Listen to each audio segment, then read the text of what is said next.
अच्छी खबर में किंतु की गुंजाइश न रह जाए और बुरी खबर से परंतु सच्चाई ढूंढ कर लाए। ऐसी अच्छी और सच्ची खबरों के साथ आपके साथ मैं हूं नवजोत रंधावा। एक ऐसा शो जहां दिन की बड़ी खबर हम आपको आसान शब्दों में पॉइंट बाय पॉइंट समझाएंगे, यानी बड़ी खबर का सच्चा और अच्छा विश्लेषण। रामलला के लिए सज रही अयोध्या और रामनगरी में फिर से बनेगा रोशनी का वर्ल्ड रिकॉर्ड। इस बार क्या है तैयारियां, कैसे सजी अयोध्या दिखाएंगे। धनतेरस पर धन वर्षा के उपाय, खरीदारी जो आपके भाग्य को भी चमका दे, और 12 दिन बाद प्रदूषण पर फुहार से प्रहार। जानिए धरती से कैसे बनाए जाते हैं आसमान में बादल। अच्छी और सच्ची खबरों में आज हम सबसे पहले बात अयोध्या में होने जा रहे दीपोत्सव की करेंगे, जिसकी तैयारियां युद्ध स्तर पर इन दिनों चल रही हैं। राम की पैड़ी पर 21 लाख से ज्यादा दियों को सजाने का काम किया जा रहा है और खास बात यह है कि 7वें दीपोत्सव को भव्यता प्रदान करने के लिए 3D इम्पैक्ट आधारित राम मंदिर मॉडल का निर्माण कर 1,08,000 दिए जलाए जाएंगे। और इसके अलावा आज प्रभु राम की नगरी में पहली बार हुई योगी कैबिनेट की बैठक, जिसमें अयोध्या के विकास से जुड़े अहम फैसले भी किए गए। लाखों दियों को रोशन कर अनोखा कीर्तिमान रचा जाएगा। सजाने का काम युद्ध स्तर।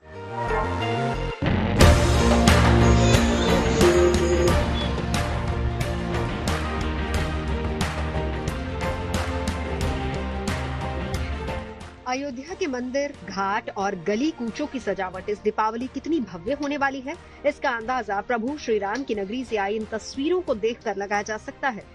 इस 7वें दीपोत्सव को भव्य और दिव्य बनाने के लिए पौराणिक इमारतों को खास तौर पर रंग बिरंगी लाइटों से सजाया जा रहा है, जबकि पवित्र घाटों पर 21 लाख से अधिक मिट्टी के दियों को सजाने का काम युद्ध स्तर पर चल रहा है। इस काम को वक्त पर पूरा किया जा सके, इसके लिए राम की भक्ति में लीन 25,000 से अधिक वॉलंटियर्स दिन रात मेहनत कर रहे हैं।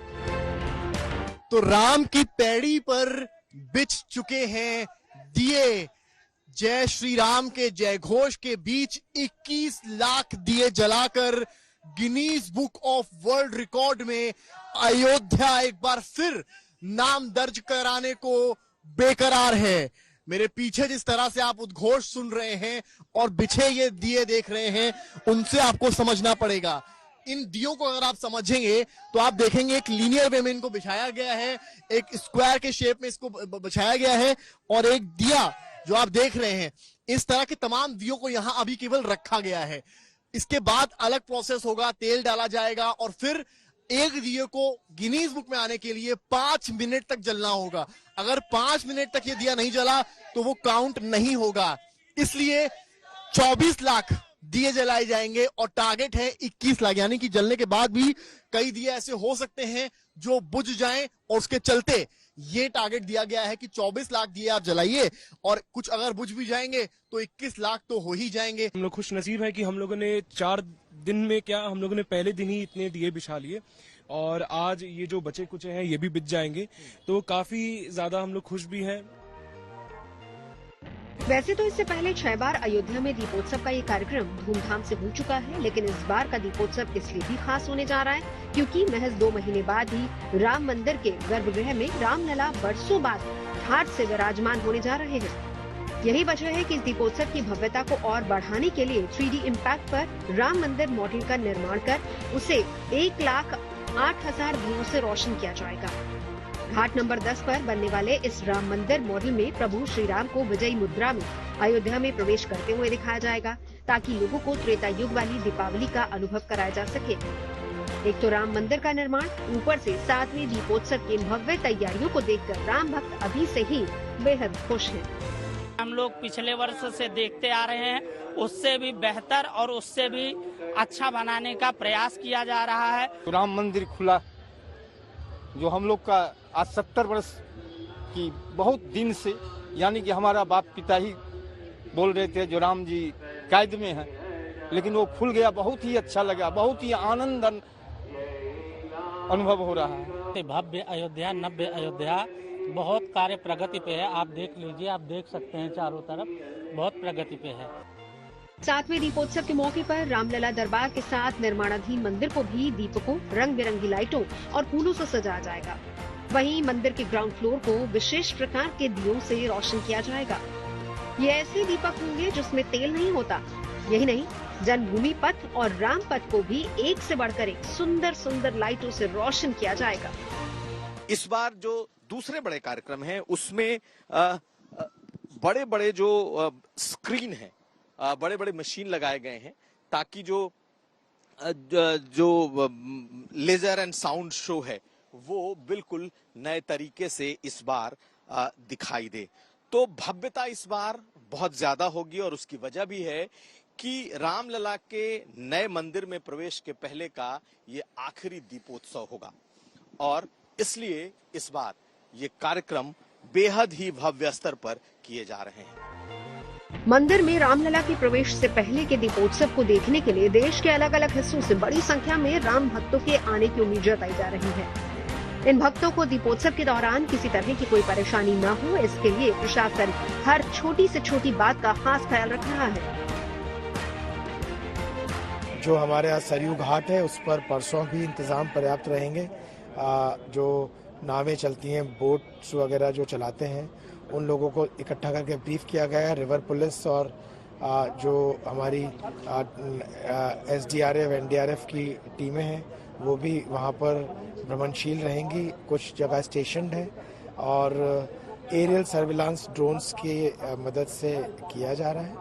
हमारा पूरा प्रयास है और हम प्रतिबद्ध हैं इस पूरे कार्यक्रम को शांतिपूर्ण ढंग से कराने। 11 नवंबर के दिन अयोध्या को जगमगाता हुआ देखने के लिए लोग बड़ी ही बेसब्री से इंतजार कर रहे हैं। उनका ये इंतजार चंद घंटों बाद खत्म भी होने वाला है, जब रामनगरी में एक बार फिर से लाखों दियों को रोशन कर अनोखा कीर्तिमान रचा जाएगा। अयोध्या से समर्थ श्रीवास्तव और कुमार अभिषेक के साथ bureau report, good news today. और कल धनतेरस का पर्व मनाया जाएगा। इसके लिए बाजारों में लोग बड़ी संख्या में जोर शोर से खरीदारी करने में जुटे हुए हैं। कोई कपड़े और गहने खरीद रहा है, कोई बर्तन और कोई घर की सजावट का सामान खरीद रहा है, तो कोई दोस्त और रिश्तेदारों को देने के लिए गिफ्ट्स भी खरीद रहा है। लेकिन धनतेरस के इस मौके पर आपको शुभ मुहूर्त में किन चीजों की खरीदारी करनी है और किन चीजों की नहीं, ये भी बहुत मायने रखता है। ज्योतिषियों के मुताबिक धनतेरस के दिन कुछ खास चीजों की खरीदारी करने से मां लक्ष्मी और कुबेर की कृपा प्राप्त होती है। तो आपको धनतेरस के दिन क्या खरीदना चाहिए, क्या नहीं, देखिए।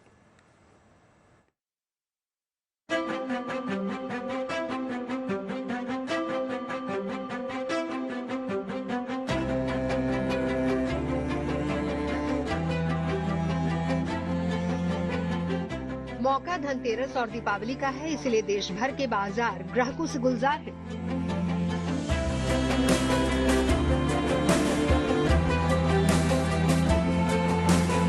चाहे कपड़ों और गहनों की दुकानें हों या फिर बर्तनों और सजावट के सामान की दुकान, लोग अपनी जरूरत के हिसाब से खरीदारी में जुटे हैं। खासकर धनतेरस को ध्यान में रखकर बर्तन और सोने चांदी के अलावा गाड़ी, जमीन जायदाद के सौदे, लग्जरी चीजों जैसे घर में काम आने वाली चीजों की खरीदारी की जा रही है। कल धनतेरस है और दुकानदारों ने भी धनतेरस की तैयारी कर ली है। इस बार पारंपरिक बर्तनों के अलावा मॉडर्न कटलरी भी ट्रेंड में है। जर्मन कटलरी इस समय हमारे सामने है और बहुत सुंदर पीसेस जो है इस बार दुकानदारों ने ग्राहकों को लुभाने के लिए रखे हैं। चांदी के वर्क वाली कटलरी यहाँ पे मौजूद है जिसमें ड्राई फ्रूट रखा जाता है। दिवाली में अपने दोस्तों को गिफ्ट करने के लिए, घरों में सजाने के लिए ये कटलरियाँ बहुत इस्तेमाल की जा रही है। धनतेरस में सोना खरीदना सबसे ज्यादा शुभ माना जाता है। सोने के सिक्के खरीदे जाते हैं, चांदी के सिक्के खरीदे जाते हैं, ज्वेलरी गिफ्ट की जाती है। धनतेरस पर खरीदारी करना बेहद शुभ माना जाता है। ज्योतिष के जानकारों के अनुसार इस दिन शुभ मुहूर्त में की गई खरीदारी से धन की देवी लक्ष्मी और कुबेर जी की कृपा हमेशा बनी रहती है। तो इस दिन घर में आप चाहें तो कोई भी नया उपकरण आप खरीदारी कर सकते हैं। टीवी हो गया, फ्रिज हो गया, इलेक्ट्रॉनिक उपकरण जो भी है, जो भी आपकी आवश्यकता है। जमीन की खरीदारी कर सकते हैं, प्लॉट की खरीदारी कर सकते हैं और वाहन में आप जो है कोई भी छोटा बड़ा वाहन जो भी आपकी क्षमता हो उसकी खरीदारी कर सकते हैं। और नया कार्य करने के लिए ये अत्यंत शुभ दिन है।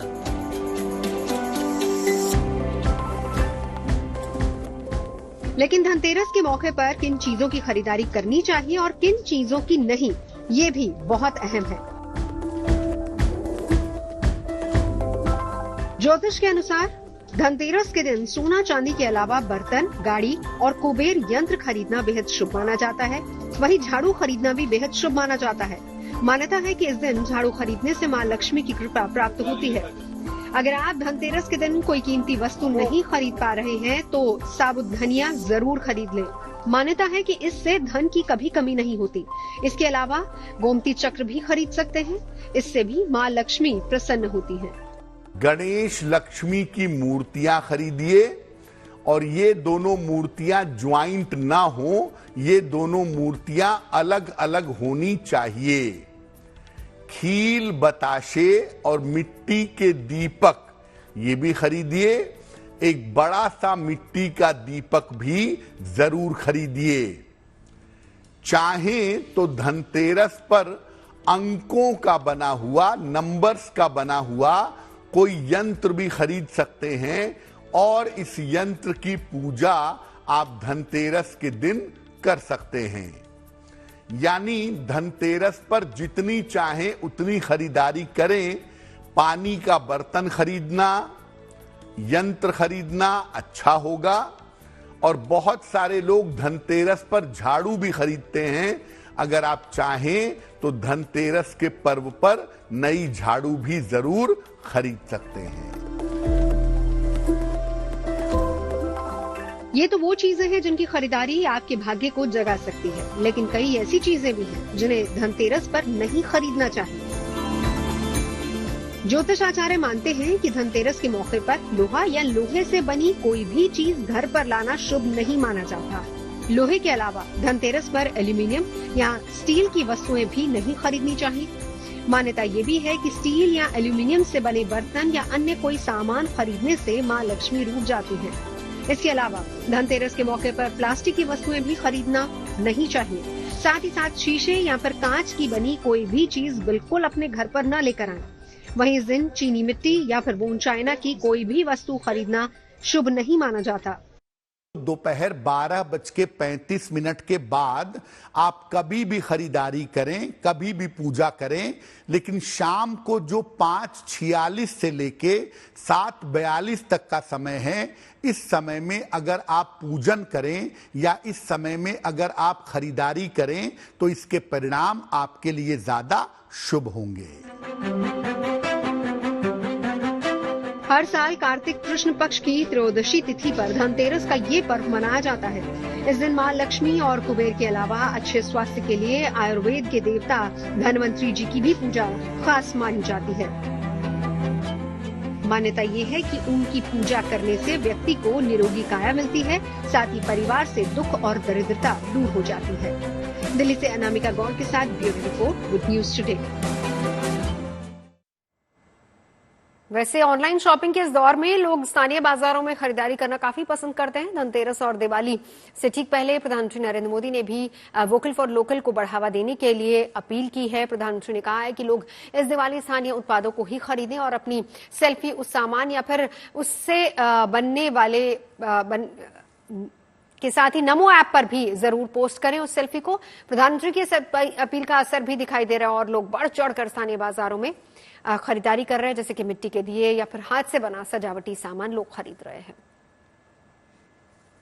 देश के प्रधानमंत्री नरेंद्र मोदी ने देशवासियों से अपील की है। उन्होंने कहा है कि वो वोकल फॉर लोकल को बढ़ावा दें और अगर वो कुछ खरीदते हैं अपने लोकल स्टोर से कहीं आसपास से तो एक सेल्फी जरूर खींचे और उसे नमो ऐप पर डालें। दिवाली का मौका है और ऐसे में लोग निकलते हैं खरीदारी करने, अपने आसपास की दुकानों से कुछ खरीदते हैं और अगर इस पे लोकल चीजों को खरीदा जाए तो इससे न सिर्फ व्यापारियों को बढ़ावा मिलता है, साथ ही उन लोगों को भी बढ़ावा मिलता है जो लोकल चीजें बना रहे हैं। यहाँ पर कुछ लोग भी खरीदारी कर रहे हैं। क्या खरीदा जाए? दीपक खरीदे हैं और ये मूर्ति ली है लक्ष्मी गणेश की और सारा ये बंदरवार है, जो डेकोरेशन का सामान रहता है दीपावली पे वो सब लिया। तो ये तो हाथ से बनाए हुए हैंडक्राफ्ट्स हैं, इसकी खरीदारी भी आप लोग कर रहे हैं। ये दिवाली के मौके के लिए हो रही है? हाँ, दिवाली के। और क्या क्या खरीदा आप? अभी ये सब खरीद लिए और घर के सारे सोफे सब बदल दिए, सब कुछ कर दिया, सब नया कर दिया। दिवाली त्योहार है रोशनी का, दिवाली त्योहार है खुशियों का, लेकिन लोग अपनों को देने के लिए तोहफे भी खरीदते हैं।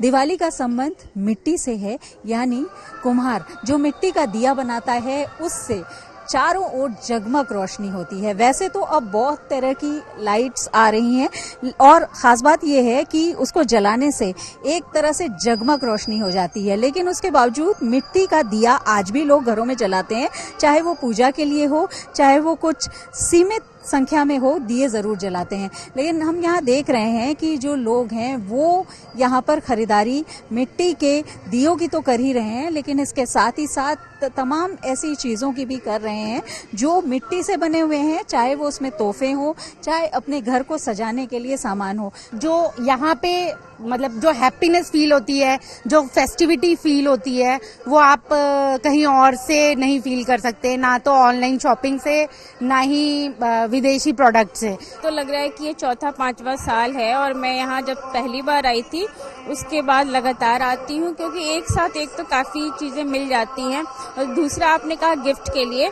तो हालांकि गिफ्ट में सबकी पसंद अलग अलग होती है, पर जो मेरी सर्किल है मुझे पता है बहुत सारे लोग हैं जिनको इस तरीके से बिल्कुल जमीन से जुड़ी मिट्टी की चीजें पसंद है, तो ये एक पथ दो काज वाला मामला है।